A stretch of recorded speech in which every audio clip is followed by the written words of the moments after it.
Hello, everyone. Thank you for joining us at our education webinar. We are going to be starting in a couple of minutes. I see that we still have some people who are joining us, and it's not quite yet 8 o'clock. So we'll be giving it a couple more minutes, waiting for people to join, and then we will start. Feel free to ask questions either in the chat room or also feel free to chime in as well, and then we can go from there.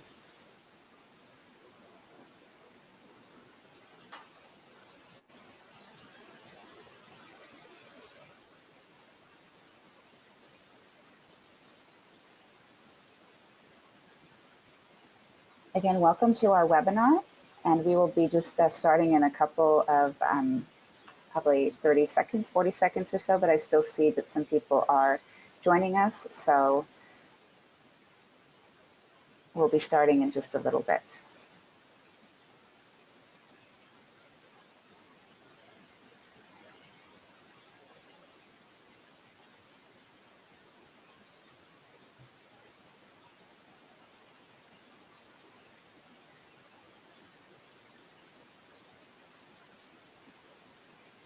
Okay. All right, I think I'm going to go ahead and start. My name is Dorit Lassard, and I am the Education Director at SCA. And thank you for taking the time to join us this morning. We are going to be talking about online exams. I don't necessarily have a presentation to give. We did do this previously at a webinar that was done about 2 weeks ago, where we went through quite a bit of information regarding the online exams and policies surrounding them and whatnot. This webinar is really a chance to ask questions. And I have some topics and a couple of slides that hopefully will focus our discussion, but it's really an opportunity for people to ask questions that perhaps they feel were not answered by previous webinars, or they need some clarification or whatnot.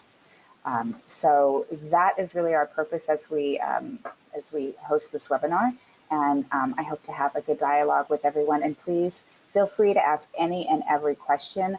People come at this with a different perspective, different needs, a different situation with their students. So any question really that is relating to the online exams is more than welcome.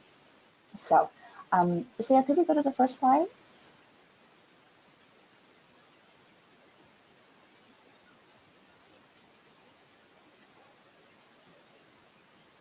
And I think that one should have the topics on it. There we go. One of the things that I wanted to talk about was, this is just an overview of our topics. I thought some good topics to discuss would be, the launch date, which we know is August 20th. How do you receive an exemption from your online exam? Perhaps some of you would have a question regarding the exam format. If there's any questions on the process of how it works, maybe you are going to be one of those trainers that will be giving a paper-based exam because you've had an exemption granted, and we can talk about that. Any discussion about the exams fees? I know some people have had questions on invoicing. We can also have that discussion. And then a little bit more on the request for special consideration. That's an application, and we can talk a little bit about that as well. So those were some of the overall guidelines or topics that I thought perhaps we would go over, and we can take some questions on those. So Sarah, can we go to the launch date slide? Now, our launch date is August 20th, and one of the things that we're going to be, perhaps you have some questions about, is if you have a course that is starting on August 20th or after August 20th, there's a requirement to take the online exam. Now, let's say that you have a course that is starting on August 18th and it ends after August 20th for whatever purpose that may be. Maybe you're doing a foundation course and you're only doing 2 hours at a time, or for whatever reason it's structured that it actually spans over the 20th. those courses in that situation will be a paper-based exam. So only courses that start on August 20th are going to be considered a course that needs to have an online exam attached to it. You'll notice that if you have any questions regarding intermediate and professional, those are coming out later. This particular launch date only relates to the foundation courses and the introduction to copy courses. It does not relate to intermediate and professional. We will give you notice of those, 30 days notice when those come out. So we can also talk at this point about exemptions from the online requirement, any of those situations. But does anyone have any questions about the launch date and whether their course is affected by it, or anything with respect to the launch date at this point?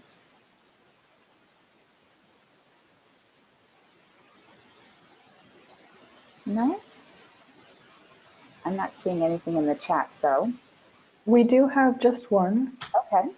About the increase in fees, will it be for all levels on August 20th or only for foundation?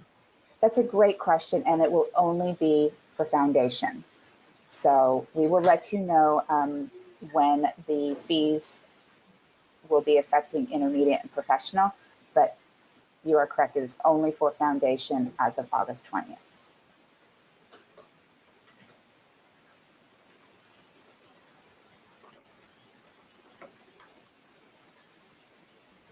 Are there any other questions? See, I might have a little bit of a lag on seeing them come up, I think.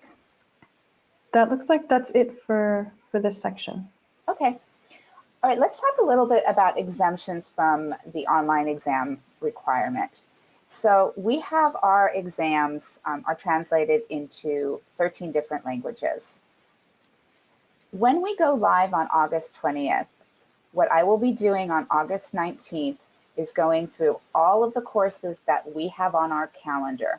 Any course that has been announced that starts either on August 20th till, end of 2020, whatever's on the calendar, we'll be going through there. And if you have a course that, let's say, is in Norwegian or Finnish or Czech, and I just know those languages and I'm mentioning those because I know that we have courses on our calendar right now in those languages. We will not require you to do anything in order to keep that as a paper-based exam. So, for example, what we're doing, if you announce a course, and let's say you're going to announce the course in Norwegian, we don't have an exam translation for that language. So when SCA staff goes in to approve that course, we're going to mark that course as a paper-based exam. You don't need to do anything about that. You don't need to fill out a form. You don't need to do anything of that nature. We will monitor the language of the courses. So if you post a course and you say the language is going to be given, or the language of the course is in a language for which we have a translated online exam, you will need to have your students take the online exam. If there's not a language for your course, then we will automatically from our end, from the back end, we will mark that as a paper-based exam. So you don't need to take any more actions other than announce the course. I see there's a question about a disability, and we're going to get to that in just a moment. So I will definitely address that one. There is an application, there are two applications, and they are found in the AST user guide and also in the online learner policy document that we have shared with everybody. And, the application for reasonable adjustment should be done if there's a disability, there's no access to computers or internet or something of that nature. If a language is not available, I put an asterisk by that because that has changed somewhat because through some feedback that we received from ASTs, we're not going to require you to fill that particular form out. We're going to handle it, as I just said, on the back end.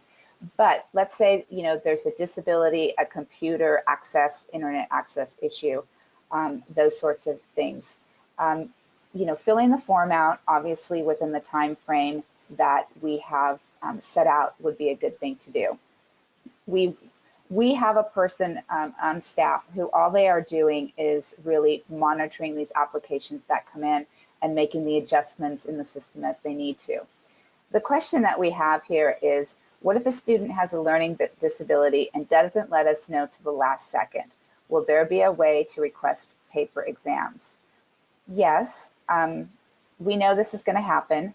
It would be a good idea as you as trainers are having the conversations with your students, having them come on board for, when you're discussing terms of the class, payment of the class, that sort of thing, always sending them that particular learner rights document and sharing with them that they really do need to read that, because it will start to clue them in of some of the things they need to communicate with you.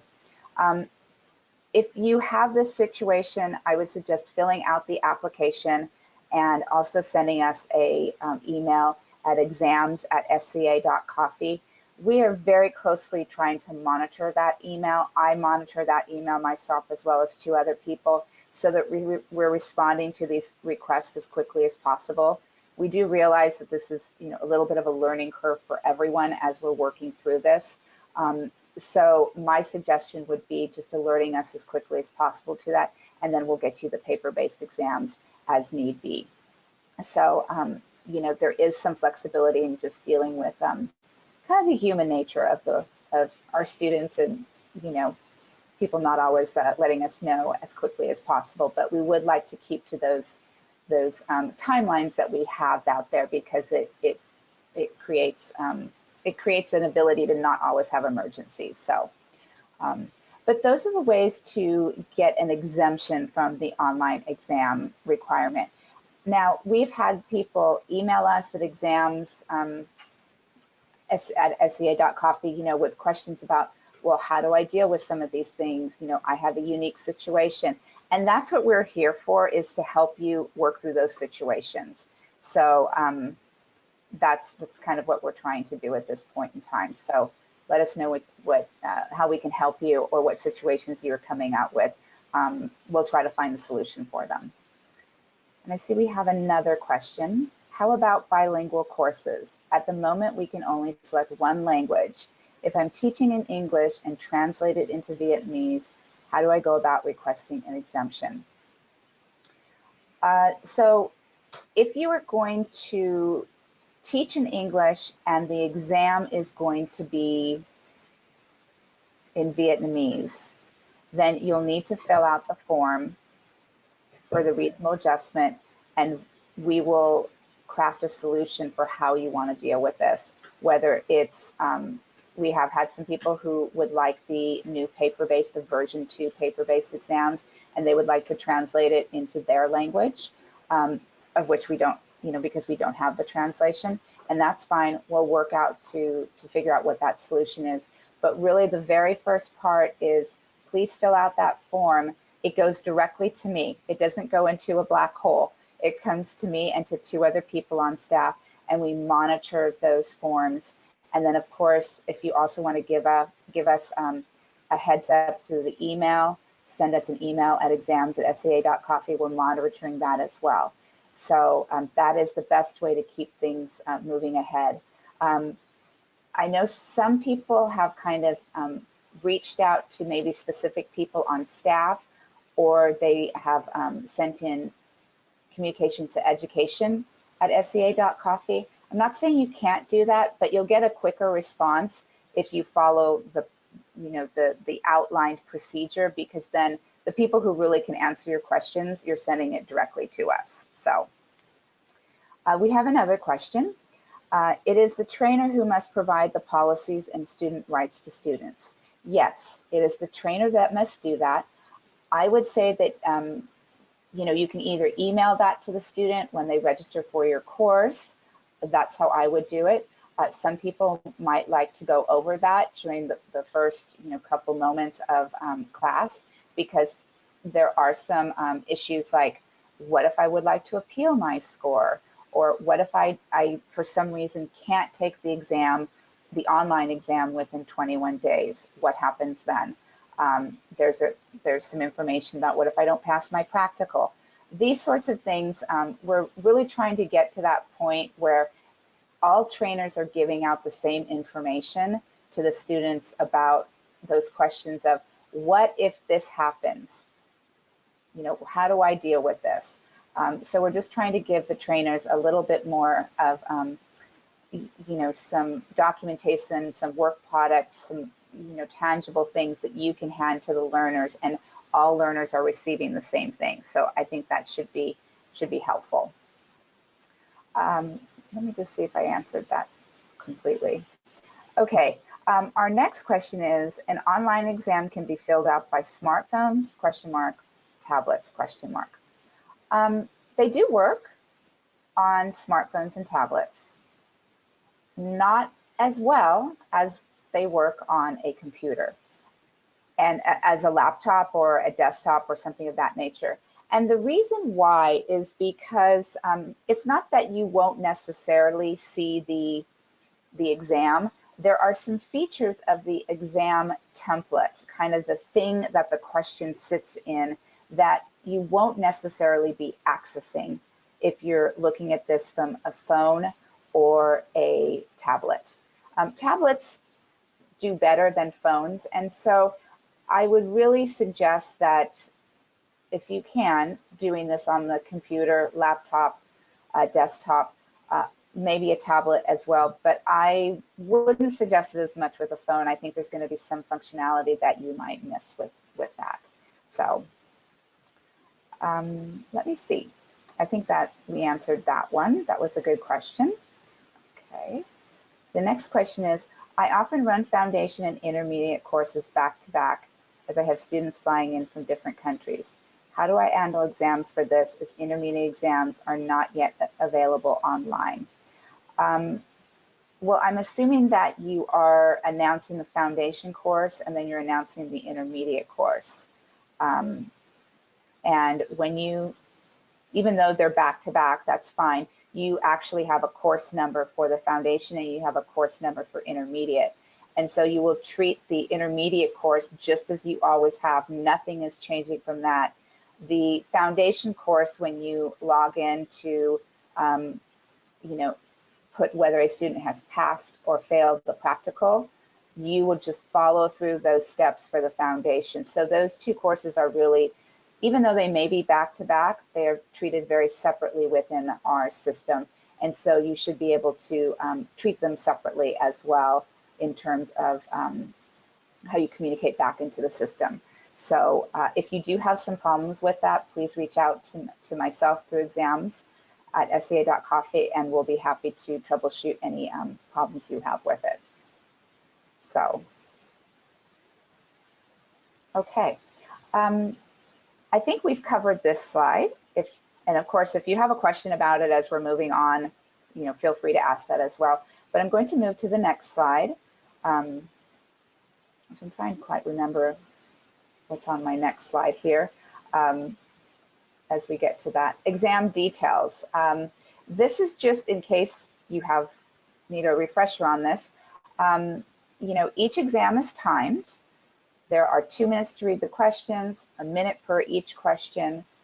There is mostly multiple choice, true and false, select some things from a drop-down menu.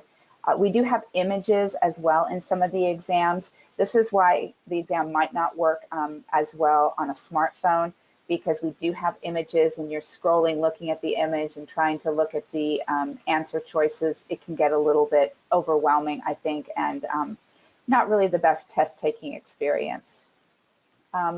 There is nothing that requires a free response answer. And by that, I mean there's no essays, there's no short answers. The students are not typing in any words or numbers, because we've found that you know, if you put a space in there, if you misspell something, it's counted as incorrect. And it just seems that there were a lot more problems with doing that than the benefits were with selecting a free response possibility. The exam is graded immediately. Once the student submits the exam, it's graded immediately and the score is communicated to the learner and also to the trainer. Remember, the trainer receives a coaching report as well. And each question in a topic is randomly selected. So that was, of course, one of the reasons why we wanted to move to online exams was it gives us the ability to tighten up on the integrity of the exam, that each student is not necessarily getting the same exact exam. There is quite a bit of variation of the type of questions. I should say not getting the exact same question for every single student. And so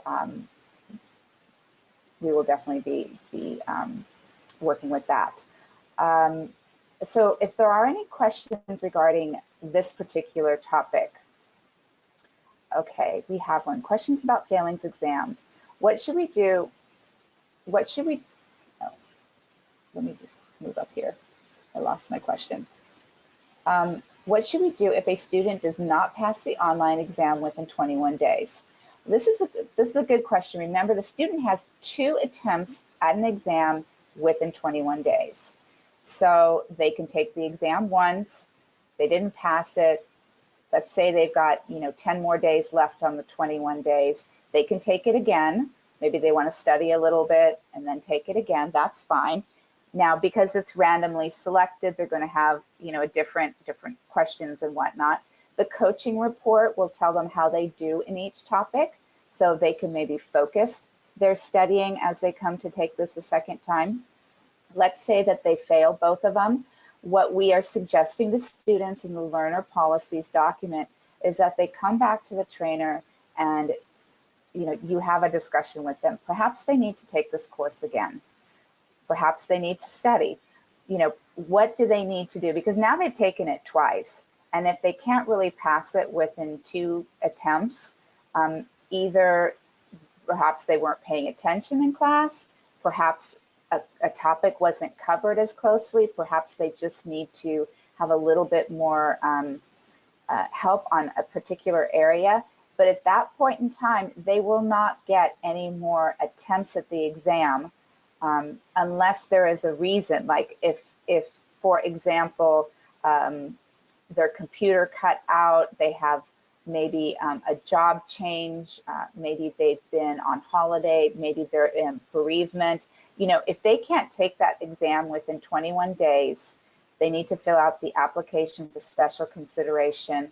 And we review those and say, okay, we're going to give you a 3rd attempt, or we're going to extend the time in which to take this exam, because there are exceptions to those. They should be fairly limited. I mean, 3 weeks to take an exam that is 20 minutes, people should be able to find some time to take the exam within that time period. So, but we do have something in place to deal with exceptions to that rule, but they should really be taking that twice. And if they failed, it probably is a discussion they need to have with the trainer to see how to best move forward. Our next question is, if a student fails in online exams twice and would like to retake with another AST, how should we do that? Should we charge again, or should they retake the whole course? I would suggest, that's an interesting question. I would suggest that it is taking the course again for the charge. Now, we're not telling ASTs what they have to do in that situation. We're leaving that to your discretion, whether you want to give a discount, whether you want to charge again. It's really up to you.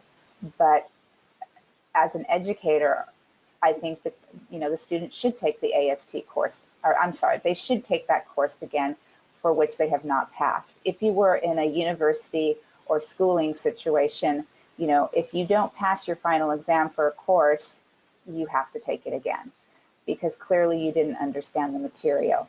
Now, that is where the communication between you and the student is pretty vital, because you're the one who really is going to be able to best understand why the student did not pass, and to craft a solution that is fair and transparent to the student and to yourself as well. We don't necessarily want to set a hard and fast rule that says you must pay for this exam again, because maybe there was something that happened during the course that affected that student. So we do want to give you the ability to craft a solution for those sorts of situations that is fair. But the thing is just keep in mind that if a student wants to take that a third time, and the reason they want to take it a third time is because they failed it, twice, they're still going to have to pay for that attempt. So, just keep that in mind as you're crafting that solution for them. So, here's the next question. How about extra time for non-native English speakers, dyslexia, etc.? After the introduction of this new system for the written exams, do we still have to send the PDF of the practical exams? Sorry, Dory. I mixed two questions together there. Oh, okay, that's okay, no problem. So how would extra time for non-native English speakers work? So when you would send us the request for reasonable accommodation, there is a comment section in there, and you can tell us what you would like to have. If you have students who have dyslexia and you feel like you need to give them an additional 15 minutes or so, ask us. We want, if you think that is the best way to deal with this situation, obviously you are in the best position to figure out what works for your students. Tell us what you want the solution to be. We look at it. If we're like, yeah, that makes sense, we'll modify the exam appropriately, and then we can move on from there. So, but just keeping those lines of communication, filling out the form with us so that we know what to do for which students, that's the way we can work with that. And there actually is, on the request for reasonable accommodations, there is a specific reason of requesting for additional time, and so you would just fill out that area. So after the introduction of this new system for the written exams, do we still have to send the PDF of the practical exams? I have to get back to you on that. I believe the answer is no, but I will get confirmation on that one, and I will post that in the AST Facebook page. And actually, I'm just going to make a note of that right now. We were talking about this just the other day internally for staff, and I believe the answer is no on that, but there were a couple of people who we still needed to have confirmation from that. So I will get back to the group on that. That's okay. Okay, the next question is, will ASTs be able to see the exam question at some moment before learners take the test? In my case, I've identified some translation problems in the written exam, which I think it might be good to take a look at before having learners take them. Okay, so if you've gone through the guidebooks, which have the languages, or have the questions in that particular language, and you're seeing some issues, please contact me at exams@sca.coffee. Let me know what the problems are. I can go in and have those fixed. So just email me at that. I really, really do look at those and I respond to them. Please let me know of any issues that you're seeing.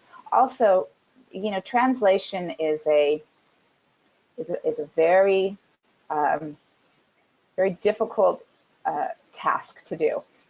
One person's translation seems to be fine, another person reads it, especially a coffee subject matter expert, and it could be something very different.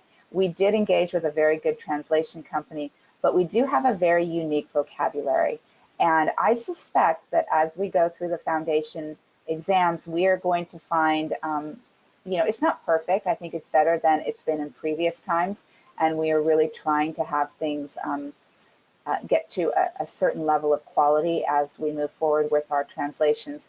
But if you are seeing something that you feel needs to be improved, that there needs to be a different sort of translation, please let us know about that, because we are gathering that feedback. And as we can make changes, we will be making changes. So definitely let us know about that at this point.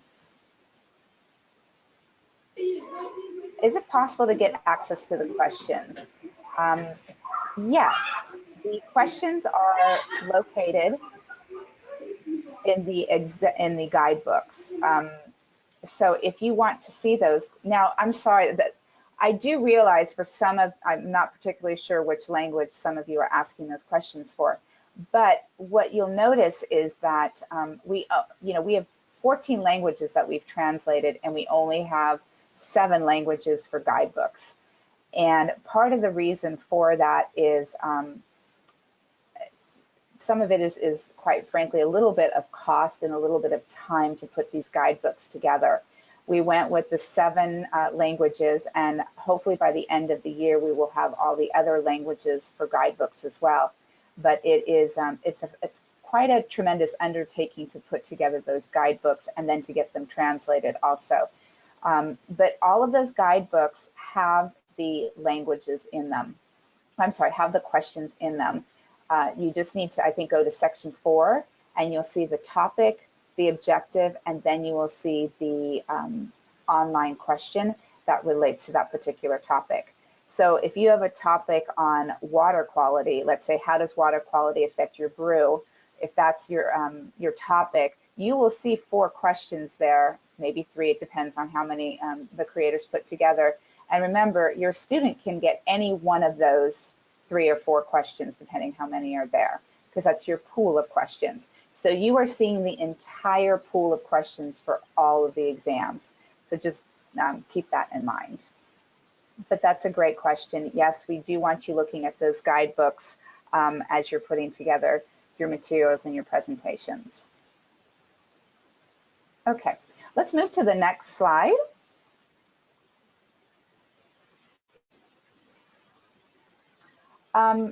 This is really the online exam process. I'm not going to go through this detail by detail, but if you do want to, look this over, maybe see if you have any questions on this. If this jogs your memory about a question that maybe you have that you had not remembered to ask.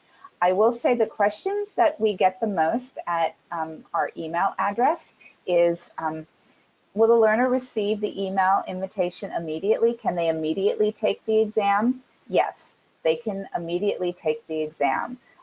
Once you as a trainer click the button that says send written exam invitation, the learner should receive the email, within a minute or so. If the system's really busy, maybe 5 minutes, but it should be fairly soon. And they can immediately log into their profile and take the exam. So that's one of the questions that we get the most. We also, the other question we have is, well, how quickly is it graded? Almost immediately. They're going to receive their information quite quickly on that. It's a pop-up screen, and it says, you passed the exam, you didn't pass the exam, here's how you did in each topic. They'll also receive an email, and I should be more specific with that. The learner will receive an email. It has the information that was on the pop-up screen, so at least they have that. It has a link to their coaching report as well, so they can see how they did. And you as the trainer will also get an email. So it would say something like, if I was your student, and let's say that Sierra was the trainer, she would get an email that says, hello, Sierra. Dorit Lassard just took this exam, and this is how she did. Her coaching report is below. And so you should receive that a couple of minutes or so after the student takes the exam. So those are kind of the information that we receive, or the types of questions that we are receiving from trainers at this point in time. Please remember, your certificate or the student certificate is not available until payment of the invoice. So it's the same as it is right now. So there's no changes with respect to that. So yes, and thank you for the comment about the differences in Spanish. We are running into some of those issues and are definitely aware of that. It's a little bit of a challenge, but we're trying to create some sort of consistency. But yes, thank you for that comment. Are there any questions, specific questions on the online exam process at this point? No? Okay. I'm going to, Sierra, could we go to the paper-based exam process on the next slide? Um, if you happen to be doing the paper-based exams, in our communication that we sent out to everyone, there will be what we call a version 2 of the paper-based exams. Those paper-based exams will replace what is on the portal right now. Because to be fair to all learners, those learners who are taking the online exams are having questions from a certain pool.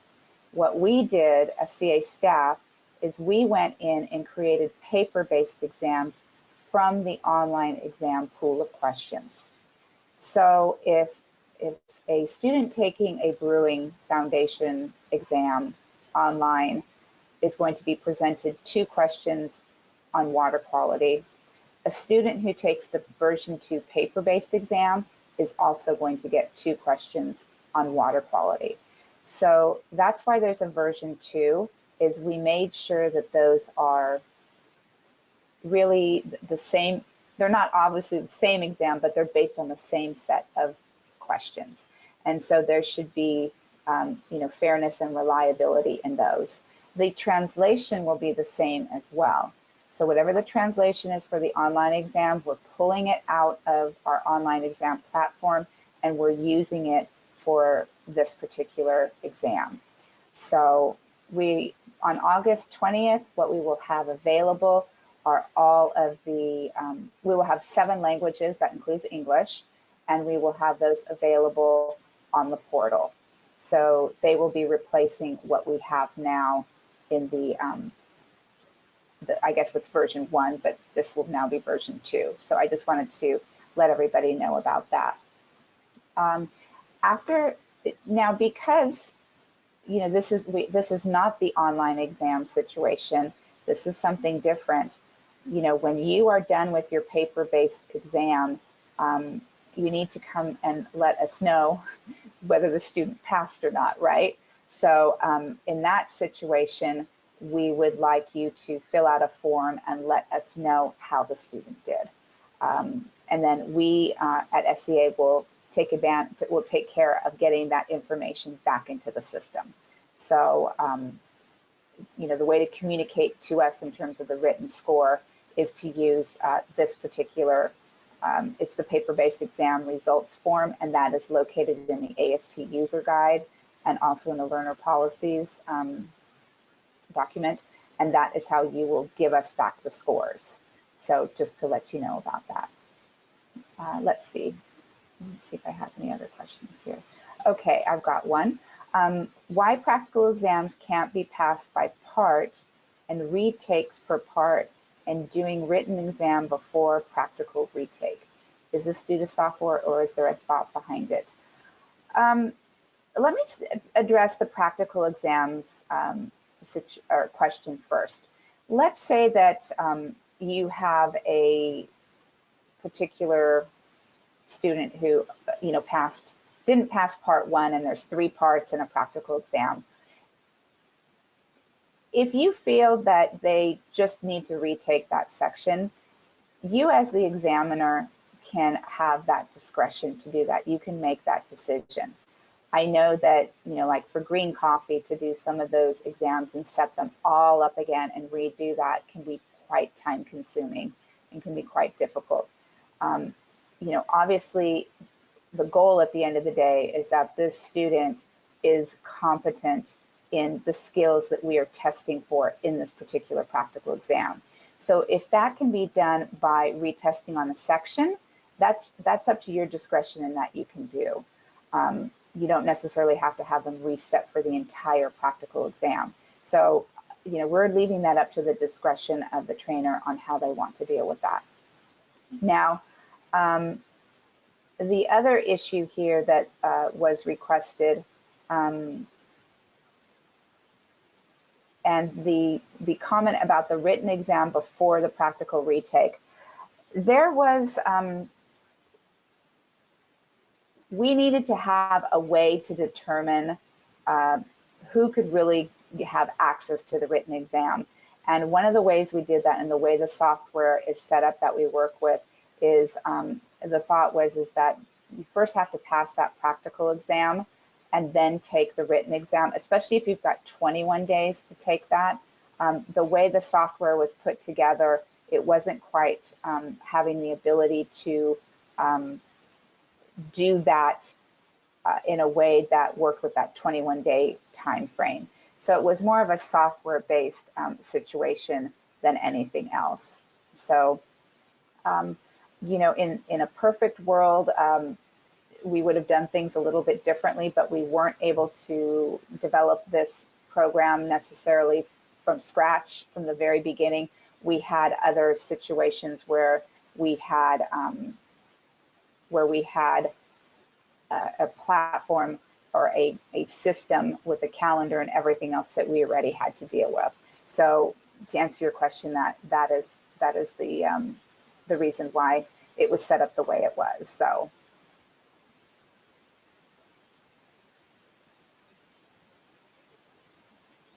Okay, Sarah, could we move to the next slide, please? Okay, the exam fee. We talked about this a little bit. And just to let everybody know, there are webinar that we had on exam fees, and there is some very good information on there as well, including a chart of the fees in both euros and then USD. And that is located on our website. If you go to the education drop-down menu, go all the way down and it says education updates. And there is all the information on the exam fees if you really want to delve into the details of it. I think the most helpful information in that particular update, and you don't have to listen to the whole webinar. Sierra did a really great kind of summary post of what we were talking about in the webinar. But there are those two charts. There also is an example of how the exam fee works. And that is effective August 20th. And as we noted, it is only effective on the Foundation and Introduction to Coffee courses. It is not effective for the intermediate and professional courses yet. So, you know, if you have some questions on there, take a moment to look at the chart, to look at the example, to read that. It's like a 2-minute read, it's not long. And if you have any additional questions after reading that, you know, let us know, email me. I'm more than happy to answer the question, or if I can't, I will find out the answer for you. So.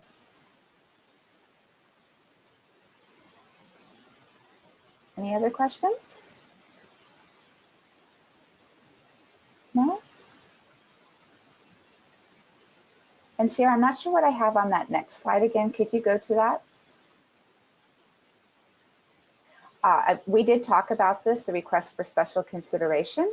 Again, this is a different form. There's two forms. There's the request for reasonable accommodations, and then there's the request for special consideration. The request for reasonable accommodations is filled out by the trainer. Again, we're really relying on the trainer to be, you know, the person at the forefront who is making the decision and having the conversations with the students to see whether there is a disability issue. There really is a reason to change to ask for a waiver from the online exam questions. You know your students best.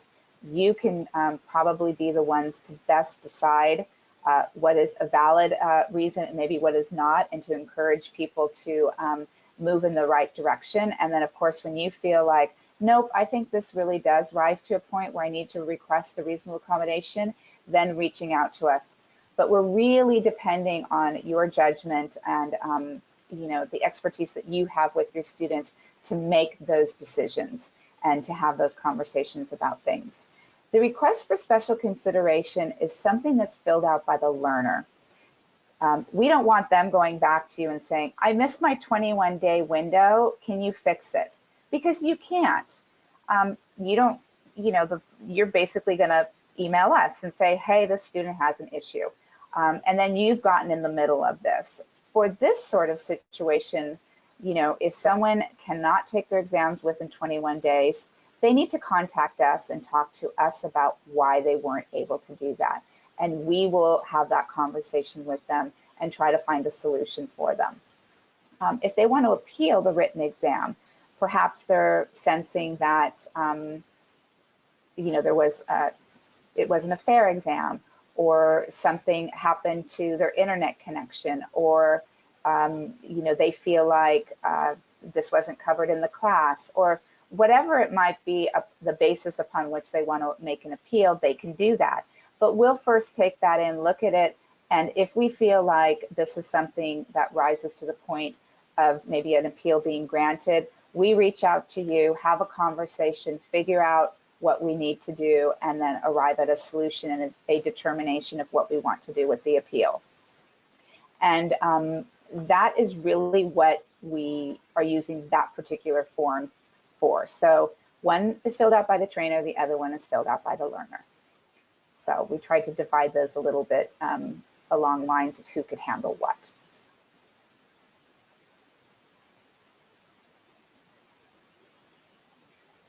No questions?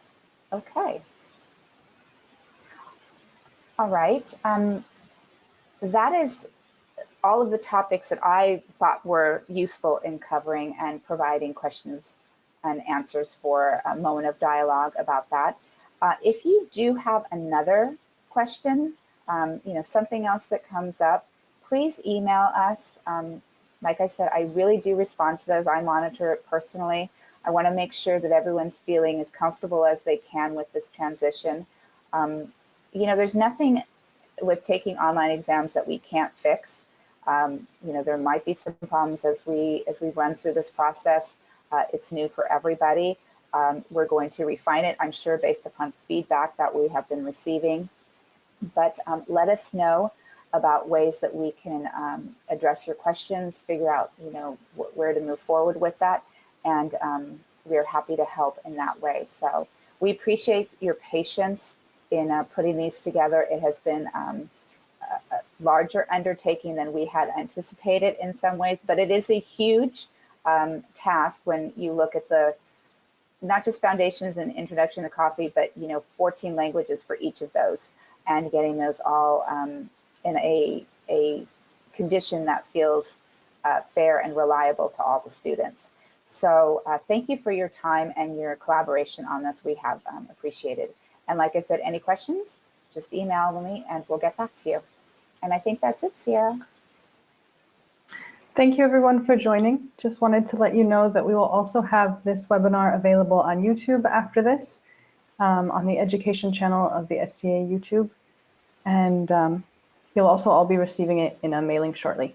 So thank you all for joining. We'll follow up on any questions that come in afterwards, and we'll see you at the next webinar. Okay, thank you everybody.